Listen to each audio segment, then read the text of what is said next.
안녕하세요. 행복지킴이 선영입니다. 오늘은 2021년 달라지는 제도들에 대해서 알아보도록 하겠습니다. 구독과 좋아요는 저에게 힘이 됩니다.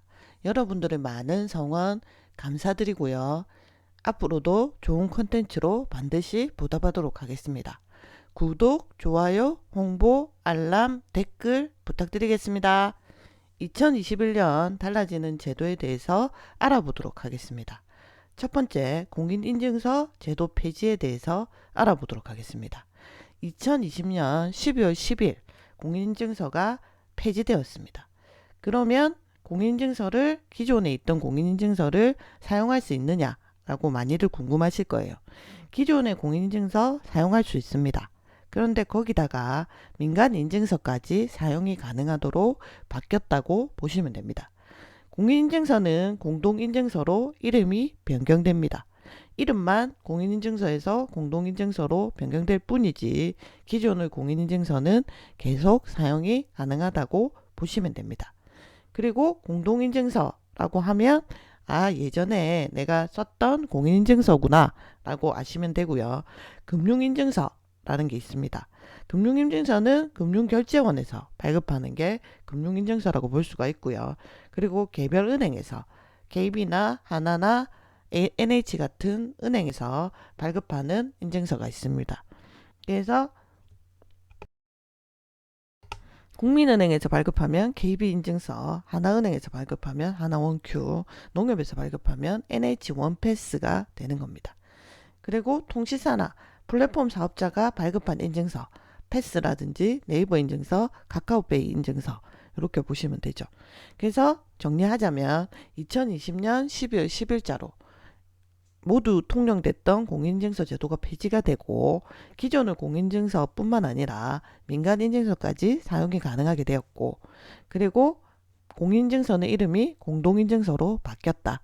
그리고 공동인증서, 기존의 공인인증서를 뿐만 아니라 금융결제원에서 발급한 금융인증서, 그리고 개별 은행들이 발급한 인증서들, 그리고 통신사나 플랫폼 사업자가 발급한 인증서들도 다 사용이 가능하게 되었다라고 보시면 되고요.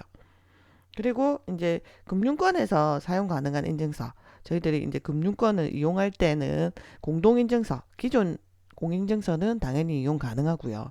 여기는 은행뿐만 아니라 보험이나 증권사 같은 전체 금융권에서 이용이 가능하다 보시면 되고, 금융인증서는 금융결제원에서 발급한 인증서가 금융인증서인데, 이 금융인증서는 신한, 국민, 우리, 하나, 농협 이런 주요 은행을 포함한 총 22개 금융기관에서 사용이 가능하다.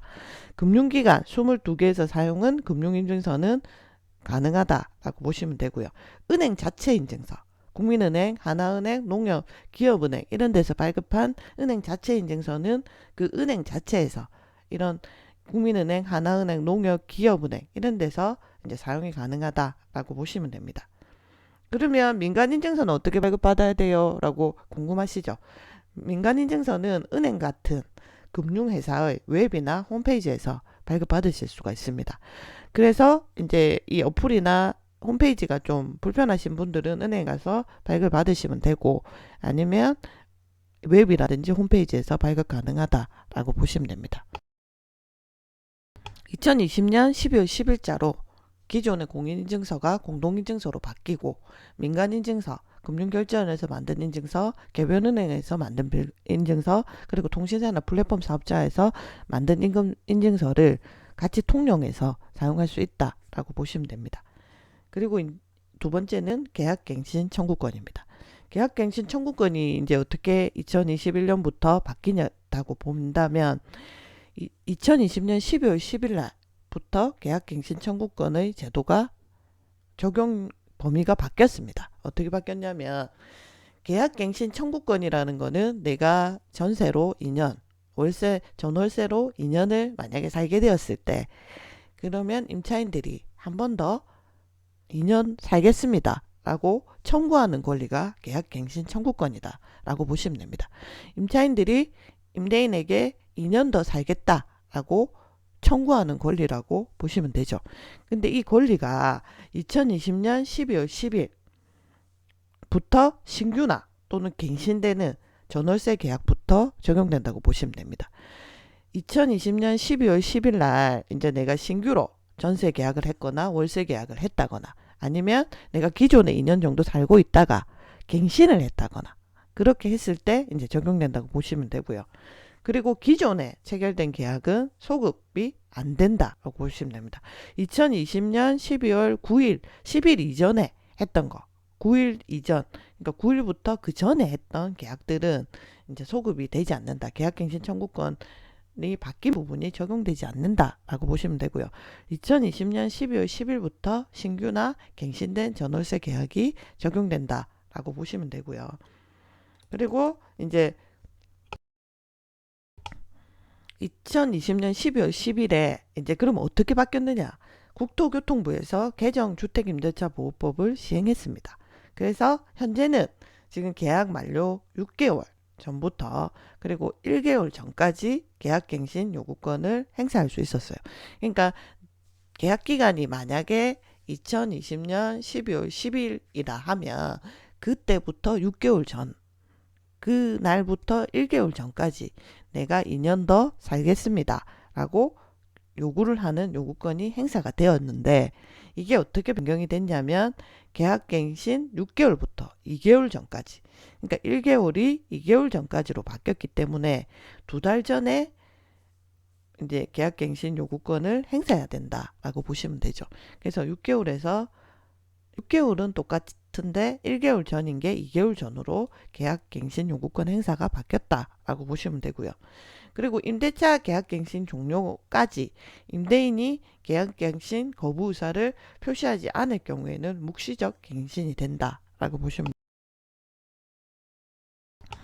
그러니까 임대인도 자기가 실거주로 그 집에 들어갈 수도 있거든요. 그러면 들어가게 되면 그러니까 전세나 월세를 받고 있는 임차인에게 이 계약갱신이 안 될 것 같다라고 막 의사를 표현하는 것도 똑같이 2개월 전까지 표시를 해야 된단 말이죠. 근데 만약에 2개월 전까지 표시를 안 하면 그러면 묵시적 갱신, 자동으로 계약이 갱신되는 그 묵시적 갱신이 이루어진다라고 보시면 되죠. 그래서 계약갱신 청구권이 2020년 12월 10일 날 신규나 2020년 12월 10일 날 새로 계약을 하셨거나 아니면 계약이 끝나서 다시 계약을 하셨거나 이런 분들은 다 적용이 되고 그 전에까지 2020년 12월 10일 이전에 계약된 계약들은 적용되지 않는다. 이 바뀐 계약갱신 청구권이. 그래서 이게 6개월에서 1개월 전에 내가 2년 더 살게요 라고 청구할 수 있었는데 그게 6개월에서 2개월, 1개월이 아니라 2개월로 바뀌었다 라고 보시면 되고요. 그리고 임대인도 임차인에게 계약갱신 거부 행사를 할 때 1개월이 아니라 2개월 전까지 표시를 해야지만 묵시적 갱신이 되지 않는다 라고 바뀌었다고 보시면 되죠. 그러면 주의사항을 한번 보면요. 첫날을 계약갱신에 포함하지 않는 민법의 기본법칙 초일 불산입이라는 게 있습니다. 그게 무슨 말이냐면 그러니까 첫째 날을 계약하는 첫째 날을 포함하지 않는 게 민법의 기본 원칙으로 돼 있는데 만약에 2021년 1월 1일 날 시작하는 임대차 계약을 했다고 했을 때 초일을 산입하면 우리가 2년 계약을 했을 때 2022년 12월 31일이 됩니다. 맞죠? 2021년 22년 2년이 되는 거죠. 근데 초일을 그러니까 처음 날을 산입하지 않은 불산입 원칙을 적용을 하면 2023년 1월 1일까지가 된다고 보시면 되죠. 그래서 계약은 첫날을 산입하지 않는다. 민법에서 그렇게 지정되어 있다라는 거 아셔야 되고요. 그리고 또 두 번째는 계약갱신을 원하는 세입자는 정해진 요구권 행사 기간 내에 집주인에게 계약갱신 의사를 표현해야 된다. 아까 말했듯이 6개월에서 1개월 전인 것이 6개월에서 2개월 전까지로 바뀌었잖아요. 그러면 6개월에서 2개월 전까지 바뀌었기 때문에 2개월 전에 구두로도 가능은 해요. 저 2년 더 살게요 라고 구두로도 가능은 하지만 요즘 임대차 입법이 중에서 계약갱신 요구권이 도입이 되면서 법적 분쟁 소지가 있단 말이에요. 그러면 전화나 문자 메시지로 의사전달을 하고 증거를 남겨놔야 됩니다. 그리고 집주인이 연락이 안 되면 우체국을 통해서 내용 증명을 반드시 보내서 증거를 꼭 남겨야 법적 분쟁 소지를 줄일 수가 있다라고 보시면 되죠. 그래서 계약갱신 요구권은 6개월에서 1개월 전까지가 아니라 6개월에서 2개월 전까지로 바뀌었고, 그리고 그 내용들을 증거로 남겨놓는 것이 나중에 법적 분쟁 소지를 없앨 수 있다라고 보시면 되고요. 그리고 이제 세 번째는 국민연금 추납부 국회를 통과했습니다. 저번에 제가 국민연금에 대한 동영상을 만든 적이 있습니다. 그 영상을 기반으로 해서 한번 보시면 될 것 같은데, 국민연금 추납부, 추납이라고 하죠. 추납하는 자격 요건이라든지 그런 자세한 내용들은 예전에 했던 동영상을 기준으로 한번 보시고, 이 추납부가 국회를 통과했습니다. 어떤 내용으로? 2020년 12월 2일 날 10년 미만으로 제한하는 게 확정됐습니다. 그 말이 무슨 말이냐면, 내가 이때까지 납부 예외 기준으로 국민연금을 내지 못한 기간들이 있을 수 있잖아요. 그리고 내가 소득이 없어서 못 낸 기간들이 있으실 수 있잖아요. 그런 기간들이 예전에 추후납부, 내가 못 냈던 돈을 낼 수 있도록 하는 게 추후납부, 추납이라고 하잖아요. 근데 이 금액을, 이 내지 못했던 돈들을 10년 이상이 돼도 일시불이나 아니면 5년으로 나누어서 낼 수 있었거든요. 근데 그게 이제 김상희 더불어민주당 의원이 국회에 발의하면서 2020년 12월 2일 날 10년 미만으로 제한이 확정됐습니다. 그래서 10년 미만을 개월수로 하자면 119개월이거든요. 그래서 이렇게 제한됐던 게 국민연금법 개정안이 국회를 2020년 12월 1일 날 통과를 했습니다. 그런데 시행은 언제 되냐면 법률 공표하고 동시에 시행이 되거든요. 그러면 그냥 추측컨대 2020년 12월 20일 전후가 될 거예요. 그러면 다음 주가 막 끝나고 나면 그 다음 주부터 제 생각엔 적용이 될 것 같은데, 그렇게 되면 지금 추납 기간이 얼마인지를 확인을 해보시는 거죠. 본인의 추납 기간이 얼마냐, 내가 내지 못한 기간들이 얼마나 되느냐를 보시고, 아까 10년 미만인 경우에 제한을 줬잖아요. 119개월일 경우에. 그러면 내가 120개월 이상이다. 그러면 신청을 하시는 거죠. 그런데 내가 금액이 너무 부담이 돼요. 그러면 이제 만약 내가 예를 들어서 150개월이에요. 150개월이면 50개월을 시행 이전에 만약에 20년 12월 20일, 이건 추측입니다. 20일 날 만약에 법률 공표와 함께 시행이 된다고 하면 그 전에 50개월을 먼저 추납하고 이후에 잔여 100개월을 추납하는 거죠. 그러니까 쉽게 말해서 10년 미만 이상이 되는 부분을 먼저 납부를 하고, 그러니까 법률 공표와 동시에 시행이 되니까 2020년 12월 20일 이전에 내가 10년 이상인 부분을 먼저 납부하고 10년 미만인 부분은 남겨놓는 거죠. 왜냐하면 법률이 공표돼도 10년 미만은 추납할 수 있으니까. 그래서 150개월이면 내가 50개월을 먼저 납부를 하고 100개월은 남겨놨다가, 왜냐하면 10년 미만인 119개월 미만에 해당되기 때문에 이거는 2020년 12월 20일 전후에 공표가 된다 하더라도 이거를 낼 수가 있으니까요. 그래서 국민연금 추납제도가 2020년 12월 2일 날 10년 미만으로 제한 확정됐고, 그리고 법률 공표와 함께 동시에 시행이 될 거기 때문에 그게 한 2020년 12월 20일 전후로 보기 때문에 내 추납 기간이 얼마인가를 확인해서 내 추납이 120개월 넘는 부분을 먼저 법률 공표하기 전에 내고 나머지는 추후에 내도 가능하니까 그렇게 하시는 것도 한 방법이 아닐까라는 생각을 해봅니다. 그래서 이제 국민연금을 이제 지금 이제 법률 공표가 되고 나면 10년 미만까지만 추후 납부가 된다라고 보시면 되고요. 그리고 이제 2021년에 자동차 개별 소비세가 인하가 연장될 거라고 합니다. 그래서 올해도 개별 소비세가, 자동차 개별 소비세가 인하가 되었잖아요. 그게 내년에도 유지가 될 겁니다. 그래서 그렇게 될 거고, 그 다음에 인하폭도 지금은 30%인데 최대 70%까지 될 겁니다. 그래서 이게 3개월에서 6개월 정도 연장하는 방안이 거론되고 있다고 해요. 근데 거론되지만 지금 코로나나 내수 경기가 안 좋기 때문에 이게 연장 확률이 굉장히 높을 거예요. 그래서 이제 자동차를 구입하시려고 하시는 분들은 내년에 인하폭이 70%도 되고 개별 소비세 인하가 유지되면서 폭이 더 많아지겠죠. 70%까지면. 그러면 내년에 자동차를 구입하는 게 개별 소비세 면에서는 유리하다라고 보시면 되죠. 그리고 2021년에 달라지는 고용 정보도 있습니다. 저소득층에게, 저소득 청년층에게 국민 취업 지원 제도가 이제 혜택을 볼 수가 있는데요. 이게 뭐냐면 국민 취업 지원 제도는 지금 고용노동부에서 취업 성공 패키지라는 사업을 하고 있습니다. 근데 그 취업 성공 패키지가 국민 취업 지원 제도로 바뀌는 거거든요. 바뀌는데 이거를 바뀔 때는 좀 더 요건은 까다로워집니다.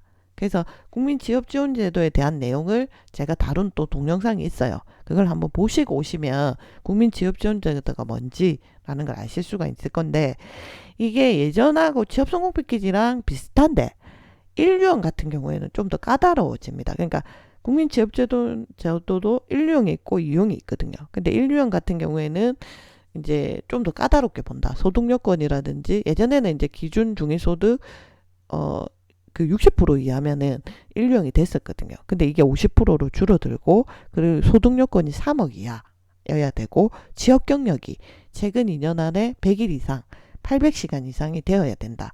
100일 또는 800시간 이상, 이런 요건들이 더 까다로워졌거든요. 요건이 까다로운 반면에 구직촉진수당이라고 해서 1단계, 2단계, 3단계 이렇게 진행이 되었을 때 우리가 그 1단계는 상담을 하고 2단계는 직업훈련을 받고, 내가 역량이 부족하면, 그리고 3단계에서는 구직활동을 한단 말이에요. 3단계에서 한 달에 2번 이상 구직활동을 하게 되면 구직촉진수당이라고 하는 50만 원씩, 지금은 3개월이 나가거든요. 근데 이게 6개월로 바뀐다라고 보시면 되고요. 그리고 예술인들 같은 경우에는 구직급여, 그냥 실업급여라고 보시면 되죠. 그 실업급여가 지급이 안 됐었습니다. 왜냐하면 고용보험 자체가 안 됐기 때문에. 그런데 이제 이게 바뀐다. 실업급여를 받을 수 있도록 바뀐다. 그 말은 이제 그 고용보험이 4대 보험이 적용이 될 수 있도록 바뀐다라고 보시면 되죠. 그래서 이직 전 12개월간 받는 일일 평균 소득의 보수의 60%, 120일에서 270일간 지급이 되고요. 그리고 영세 사업자, 취약계층에게 사회보험료가 지원이 됩니다. 그래서 고용보험이나 국민연금을 신규 가입을 했을 때 80%까지 지원된다 보시면 되고요.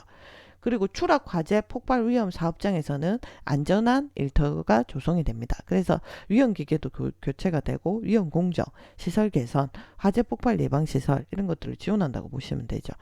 그래서 이제 조금 더 안정된 일자리, 사건 사고가 많았죠, 사업장에서. 이런 거를 조성하겠다라고 보시면 되고요.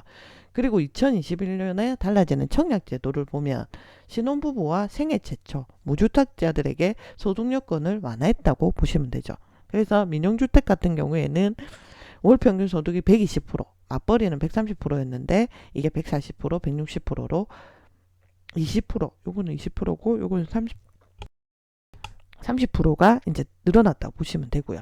공공주택은 100%, 120%였죠. 그러니까 맞벌이는 120%고 그냥은 100%인데 이게 130%, 140%, 30%, 20%가 증가됐다고 보시면 되죠. 그리고 3인 이하의 월 평균 소득이 보통 이래요. 그래서 대부분 다 신혼부부가 웬만해서는 다 해당된다고 보시면 되죠. 그게 이제 범위가 넓어졌기 때문에 소득 요건이 완화돼서 소득 때문에 신혼부부 특공을 못 넣는 부분들이 많았거든요. 근데 이제 소득 요건이 완화되다 보니까 이게 이제 청약을 할 수 있는 기회가 많으니까 청약이 좀 더 경쟁이 더 심해지겠죠. 신혼부부 특공 같은 경우에. 그리고 이제 생애 최초는 무주택자를 상대로 하거든요. 그래서 이게 민영주택은 130%에서 160%로, 공공주택은 100%에서 130%로 됐다고 보시면 되고요. 그리고 공급 비율도 이제 변경이 됐거든요. 공급 비율은 우선 공급이 75%, 였거든요. 원래 기존에는 이 75%의 혜택을 받는 사람이 월 평균 100%, 맞벌이 부부 120% 이하인 사람이 우선 공급 75%를 받았는데 이 우선 공급이 5%가 줄어들었습니다. 70%로. 그래서 신혼이나 생애 최초 특별 공급 일반 공급량이 25%에서 30%로 5%도 증가했다라고 보시면 되죠. 그래서 청약 제도 자체가 신혼부부나 무주택자들에게는 좀 더 소득 요건이 완화되고, 그리고 공급 비율도 그런 분들에게 5%더 증가돼서 특별 공급 비율 자체가 좀 더 상향 조절이 되었다라고 보시면 되죠. 그래서 오늘은 2021년 달라지는 제도들, 공인인증서 제도 폐지라든지, 그리고 계약갱신 청구권, 그리고 국민연금 추납에 대한 부분, 그리고 2021년 자동차 개별 소비세 인하 부분, 그리고 달라지는 고용 정보들, 그리고 달라지는 청약 제도들에 대해서 알아봤습니다.